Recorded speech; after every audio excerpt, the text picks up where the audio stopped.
Priming my lid with the e.l.f. Camo Concealer in the shade Light Ivory. We want to keep the concealer tacky, so we are not going to set it, and we're going to go straight into eyeshadow. Starting off with the shades Calypso and Fire. Adding into the beginning to the middle of the eyelid. Now, for the ending, we are going to be using the shade Influence, and we are blending and diffusing the shade towards our temple. To deepen things up, I'm going to be using the shade Reckless. Placement is key, and we are putting this shade in our crease, and we are going to be blending it upwards towards the other two colors we first placed. Placement is key, and also the way you are blending is key. So you want to go back in with those two colors so there's a seamless blend between both colors. Using shade Funky to diffuse out the shade Influence.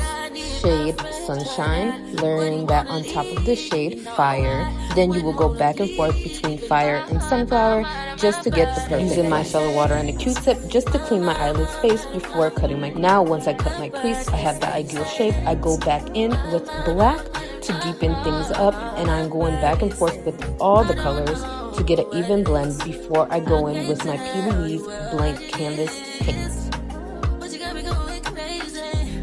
Remember to diffuse those edges so eyeshadow lays on perfectly. And now I'm going to be setting that with the Laura Mercier translucent powder. To get into this halo eye, you want to make sure that you're using the same colors on both sides and leaving the center blank, or the center with the ideal color that you want to make pop.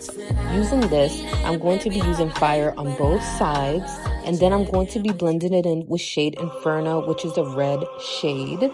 Leaving the center empty, so I may add in my gold, which I'm using from the palette first, and I'm using the shade Fortune. On top of Fortune, I'm going to be using the loose pigment from Lake and Lash Beauty called Gold Rush. LA Girl Jet Black Eyeliner, lower lash line shadow is my favorite. If you know how to use the correct brushes, this is for you. Going in with shade Storm, then I will diffuse it out with the shade Influence. After Influence, I will go in with Inferno, which is that red, and I'm putting that all under. You want to use small, dense brushes so you could create an isolation and recognition of each shape. Adding the Gold Rush pigment into the inner quarters of my lid, and that is it.